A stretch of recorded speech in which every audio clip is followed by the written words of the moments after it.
Good morning from Panhandle Outdoors with Winston Chester. Panhandle Outdoors, your source for fishing, hunting, and information for folks who enjoy the great outdoors. Now sit back, relax. It's Panhandle Outdoors. Good morning, folks. Welcome to Panhandle Outdoors. I'm Winston Chester. Glad you're here this Friday morning getting ready for a big outdoor weekend. I know a lot of y'all are. But first, we're going to get a show to go on today and show you some really good information that's going to help you this weekend. Our weather brought to us by Haney Technical Center at the corner of Baldwin Road and Highway 77. I'll run by and check out. Remember that aeronautical program will be ending soon, so run by and check out the registration deadline on that. High today, 91. Low tonight, 78, and the water temperature is zoomed up to 88 degrees. That's a year high. Now, it's starting off in the mornings about 86 to 87, but by the afternoon it's hitting 88. I've been tracking it pretty close. So these afternoons it's just been so warm, and just water just heated up. And if you like hot water fishing, this is your time of year. All right, let's take a look at our river readings. The Apalachicola, speaking of rivers not being warm, that water's getting warm over there too. What they've done is close the gates, and that's why we dropped out so much. We had a 0.8. Those guys, when I say close the gates, I'm talking about up there in Chattahoochee at the Jim Woodruff Dam. 0.8 for the weekend, looks like, on Apalachicola. Pretty steady, though. The Chattahoochee is shooting up. We're going to have to, if you're going to fish tomorrow morning, you're going to have some rising water on the Chattahoochee. It's reading a 2.8 this morning, but by Sunday afternoon, they're predicting a 5.5 right there. So that's pretty strong. Our tide chart brought to us by Kent Forest Lawn Funeral Home and Cemetery. Their motto is when carrying counts, and we're looking at some really strong tides today. We're looking at a high tide at 6:40 this morning and a low tide at 5:08 this afternoon. This is September the 5th. There's a good, strong falling tide, though, and if you like to fish that, you got an incoming in the morning and the middle of the day and all. It's going to be a good tidal situation today, and you can also see for tomorrow, too. Let's go and do our fishing game time. Brought to us by Mark Coward of Edgewater Beach Realty. Mark's number is 832-6000. And Mark and Michael are fishing hard. The only problem they have now, Michael's playing football. He's quarterback over there at North Bay Haven, and it's hard when in the football season to do a lot of fishing. I can attest to that. But they're still doing some Saturday fishing pretty strong. And we're looking at our times, 9:25 to 11:25 this morning, and this afternoon or late this evening from just about from 10. It's actually 9:54 to 11:54. So if you're going floundering or anything, and be ready, we got about 30% chance of rain today. So the marine forecast will be south-southwest at about 5 to 10. And that takes care of all of our outdoor weather. Let's take our break, and we'll be right back.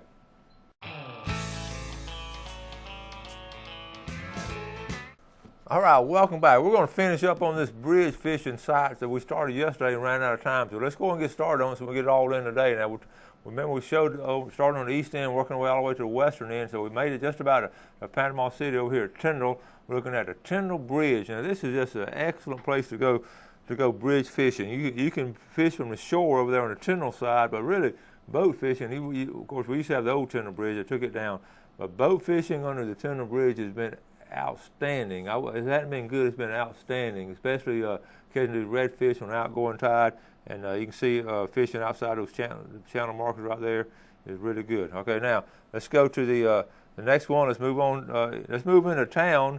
Tarpon Dock, right there on the sort of right center of the Tarpon Dock Bridge. It has been a mainstay for bridge fishermen for a couple of, really going back to the early 1900s when that was built.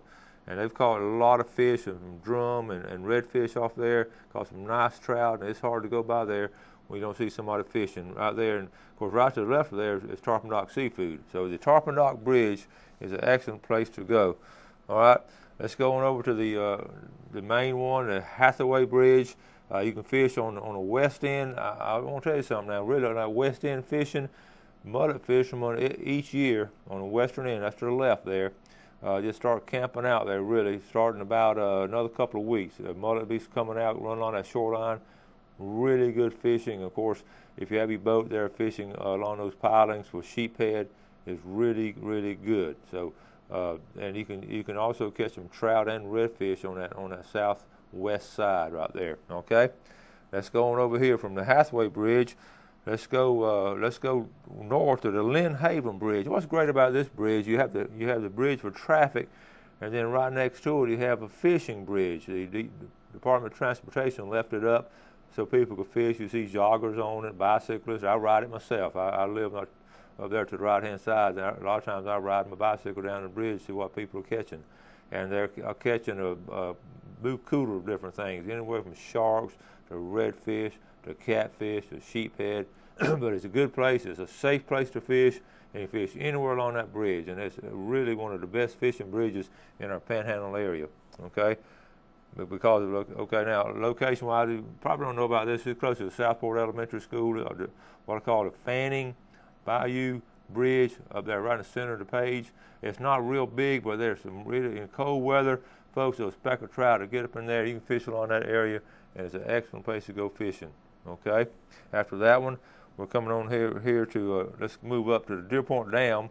And you have the walkway, the Deer Point Dam, on the right-hand side of Deer Point Lake, on the left-hand side is North Bay, and you can really, the red fishing is really good up there at times. Bull sharks come up there in the late spring and early summer. A lot of shark fishermen, and it's just really, again, an excellent place to go fishing right there. That's the Deer Point Dam. It's a safe place to fish. You can go along a little walkway, or what we call a spillway there, Deer Point Lake.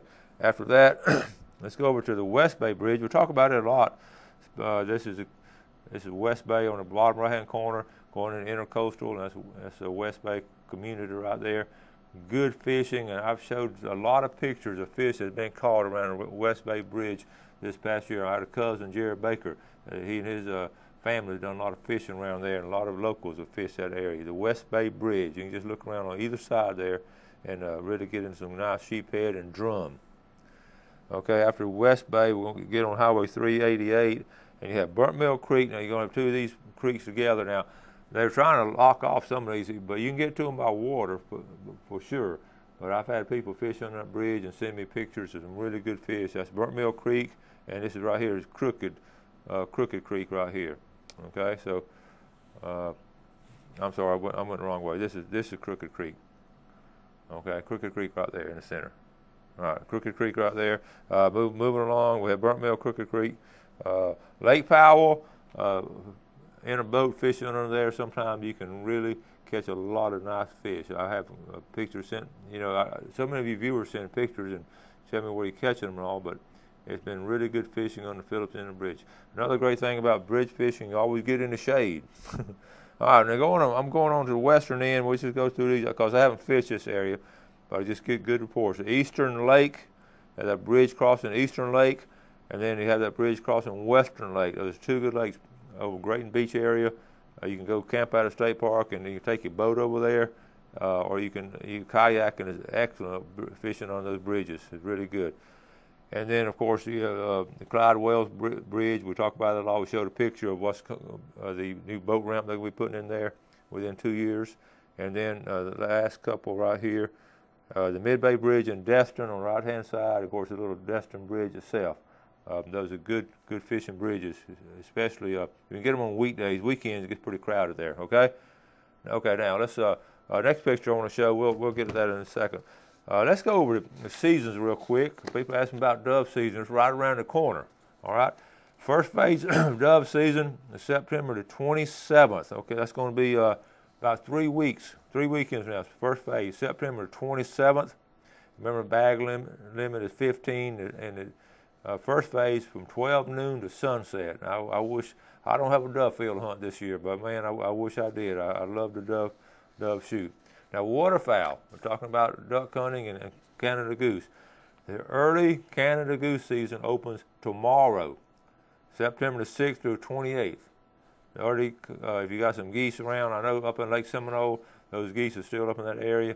But the big one people are looking for are the teal and the wood duck. That's going to be September 20th through 24th. It's 2 weeks from now, September 20th through 24th. The teal and wood duck, the early season we've had every year. And then we'll have some more stuff later. But that's the dates on the mourning dove and the ducks and geese. Okay, let's take this break and we'll be right back.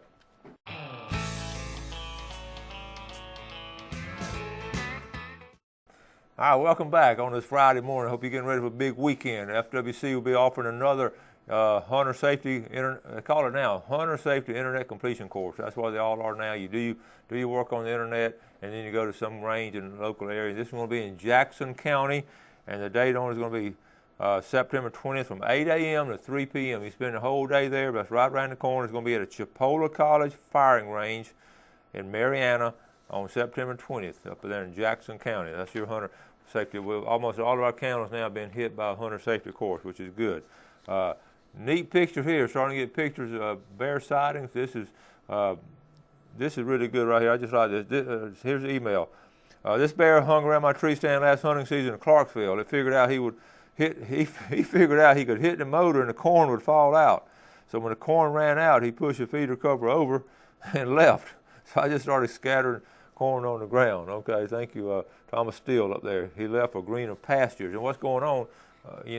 We mentioned yesterday the panther sightings, and I showed you some panther sightings. And one of our viewers, if I can find it here, right here. One of our viewers, William Crabb, has sent this picture in. Now, if you want to look real close and see if you can see the panther, it's in the upper, or right by the center page. You see the silhouette. It won't show that well up on your TV screen, but I can see it pretty well. And that's up here around Weewall. That's in the Florida Panhandle. And we're going to, we're going to send this picture to the FWC and see what they think. If those biologists maybe can identify it. He's seen some footprints up there, and they've heard them. They felt like something's been watching them all the time. You know how you feel like that. So we may have a panther up here in the Panhandle. I don't want you to get too excited about it, but I would really be excited if that proves to be there. And if you have some pictures, you send it to myfwc.com. That's just a general myfwc.com, and it goes and then slash and or dot, and then you put put panther sightings, and it'll get to them. The biologist there, and I'll get that printed up for you, show you on the screen. But that's interesting there. I wanted to real quick talk about this. We're going from hunting to this is boating now. We own a boating safety unit in our outdoor education classes, and over each Monday or when the kids get back, we do what we call a story stick, where the kids pass the stick along the class from one person to another and tell of their weekend activities relating to doing outdoor stuff. And this past, was Labor Day weekend. I wanted to mention this the other day, but we had some activities. It was so interesting because they're sort of tuning into boating safety now. And almost each class period had a near boating accident. It really was, and they made them all. I wrote all these on the boards. I just jotted some down, so I'll share them with you to show you how prevalent the near accidents are that's never reported, but how close, especially young people, get to having accidents because they're not used to it. My first period class, the girl told me that she said, I wish my dad had this boating safety book because we put 5 people on a 4-man boat. And we got out in the middle of St. Andrew Bay, and the bow started taking on water. And they had to start with a bucket to get the water out, bailing the water out, and finally made it back to shore. But she said it was really scary, and they just basically overloaded the boat. In my second period class, one of my students, I won't call that his name, but I think his daddy watches the show. He was out on the jet ski, went out to pass, going wide open like teenage boys do. Had his girlfriend on the back, and they jumped a wave, and they just lost control of it. She went one way, and the jet ski went one way, and he went the other way. And they got back together, but his waves were bigger than they thought they were when he was going full speed. He just completely lost control of it. Third period class, this guy fell off his jet ski. Fourth period class, the jet ski flipped backwards. Sixth period class, the boat prop, the kid had gotten out of the boat at Shell Island, and the motor was still on, and the boat prop almost hit him. Now, isn't that amazing? That's just, from one classroom, different classes coming in. Near misses. So when we say be careful on boating and take it easy and don't take chances and all, that's what we're talking about. And these kids, they're a lot more aware of it now, but it's fascinating when we document it like that. All right? Let's go ahead and get ready for our Tarpon Rock Seafood giveaway. They're so gracious, and I know I get so many nice emails and thanking Tarpon Rock and Panhandle Outdoors for doing this. This is one good thing we do for our community, and so you can register any time of the year. We're going to have a fall sweepstakes coming up pretty soon. And by the way, just got word that we'll be at the Apalachicola Seafood Festival the first weekend. It'll actually be on November 1st this year. Of course, we've got plenty of time to talk about it, but go ahead and put it on your calendar, Apalachicola Seafood Festival. All right, now, this is going to be for the $20 gift certificate to Tarpon Dock And the winner, Joe Lee. Joe Lee, I know what you're gonna get. I bet you're gonna get some mullet. Okay, Joe Lee. Joe watches the show. I get contact with him. I just think the world of him. The Amy Lee family is just a really good family. A lot of y'all know Joe Lee used to, when he did his driver's license over there in the east side of town, you had to go through Joe Lee. He's retired now. And the winner of the red snapper, Bill Jones from Alpha. So we have one from Parker and one from Alpha. All right.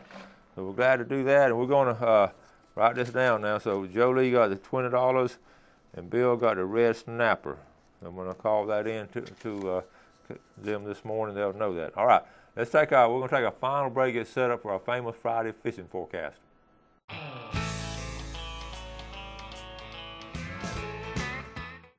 All right, welcome back. I'm going to just pause a moment before getting our fishing forecast. Just thank so many people for helping me with the show. First of all, Gail, my wife, is so wonderful about. She edits my film. She's wonderful encouragement and does my outline and all. And I could not do the show without her.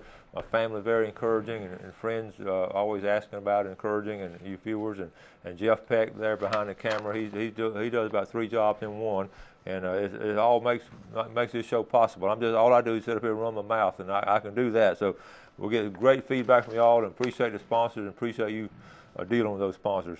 This report, we're going to start on a western interviewing area because we got a good report over there from J.B. Hilliard. He actually was talking about fishing on the Choctawhatchee River, and it really, we've talked about that before. It's been. I'm going to read what J.B. talked about right here. It said. They're still doing well with brim fishing on the Choctaw River. He said the mullet are still hadn't showed up yet, and we're going to talk about the mullet later on. But right now the warmouth have been on the rampage for the past couple of weeks. They're hitting shad color, quarter-ounce spinner baits.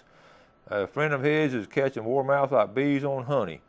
This has been some kind of spring and summer on the Choctawhatchee. JB was telling me he can't remember the last time the bite has been so strong for so long.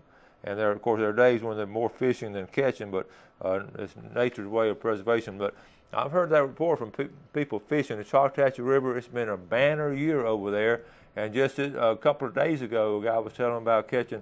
He and his wife went out like in the middle of the day. The only time they could go is hot. He said they caught like 26 brim fly fishing off Black Creek, which feeds into the Choctawhatchee River. So get a chance. There's going to be rising water this weekend, so be aware of that. Okay, let's go over here to Carabel. Miller's on the other end. I think this report's on the other end. He just said there hadn't been much going on in Carabel this week. I talked to him one morning this week. They're glad August is over. And, we talk about August is always to me the worst month of the year. You can catch some fish and all. It's just so hot, and they're glad August is over. They're looking forward to a nice cool in September, and they'll start getting those speckled trout going up in that Carabel River. St. Joe Bay, I was down over the weekend. The grass continues to be a problem. I was going to do some topwater fishing. I made 2 casts and realized right away that was a futile effort. So topwater fishing is just non-existent in St. Joe Bay. But pretty soon, it should be better. Scallopers is scattered. I counted 6 boats on Labor Day, folks. I counted 6 boats scalloping between Black's Island and that triangle where we always talk about on the 6 boats there. And it was amazing to me when I saw that on Labor Day. On the Saturday of Labor Day weekend, it was I think I counted 9 boats on the whole bay system. So that tells you something, people, that most of the scallops are gone. Okay, also Blair Morgan now, there are a few fishermen doing okay in Apalachicola Bay. You heard him on the phone yesterday talking about his buddy called trout, flounder, and tripletail. But now he fished all day long to catch that many. So be aware of that. If you want to really catch a nice mess of fish, plan to stay for quite a few hours to do that. Okay, so Apalachicola Bay is still it's pretty clear. It's always muddy, but it's not as muddy as it has been because it's getting real low now, and the lower end is doing good.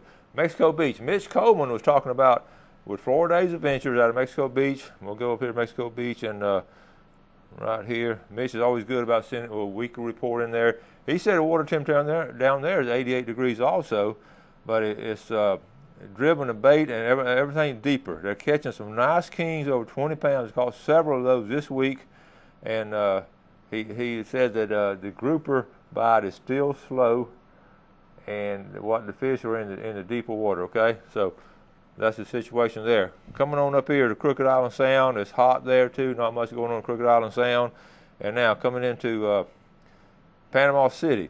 We're talking about Panama City fishing. Over the Labor Day weekend, you couldn't fish anywhere around Shell Island because of all the boaters out there, and the fish that were caught up there around the Hathaway Bridge and out from the Carl Gray Park. Some people caught some, believe it or not, caught some speckled trout. West Bay was real slow this week. Again, it's just real hot up there in the flats and all. The Carey, I'm going to give you a pier report what I'm thinking about. I have it right here. Carey, I talked to Carey this week at the pier. He made an interesting point. He said when it's hot and not much movement going around, that nobody's catching anything, but say when a storm blows up off the Gulf and that water starts churning and get a little bit of rain, a little bit of action, he said those Spanish will come in and those king will come in. They'll start like a little feeding, not a feeding frenzy, but they'll start coming closer into the pier and start feeding on some of those bait fish around the pier. So that's something to keep in mind. Now, you don't want to go there when it's lightning and thundering and really bad weather, but after that weather passes through and that water's been churning up a little bit, it's a good time to go fishing either off the county pier or off the city pier. Okay, so go ahead and catch your bait up and have your bait ready. If you're catching Spanish now, you just throw your gotcha plug or a little silver spoon out there. So that's what's going on at the piers. They have caught a few kings that said haven't been any size to them. They've all been in 15, 18-pound category. Okay. The big news this week, of course, was a gator that came out of Grand Lagoon. I've heard all kind of stories, either 15-foot and all that, but they did catch a big gator, a 400-pound gator, had them hanging up at Captain Anderson's. They usually got fish hanging up there, but had that gator. I showed you the picture, but that was the big news this past week over Labor Day, was a gator coming out of Grand Lagoon. Okay, so now listen, I got all this right here that's going to be posted on Panhandle Outdoors website, along with the fishing times for this week, and it'll be all the information there. And the last week or two, we didn't post it because nothing was going on, but now we have a little bit of activity, so go ahead and check out that website. You get ready to have a great weekend, have some fun outdoor activities, spend some time with your family and friends, and just enjoy yourself. And sometimes today, though, you always be sure and stop and pause and do something good for someone else. Have a great day, and God bless. Thanks for joining us for Panhandle Outdoors with Winston Chester. Panhandle Outdoors features hunting, fishing, and other activities and information to help you enjoy the great outdoors. Join us next time for Panhandle Outdoors.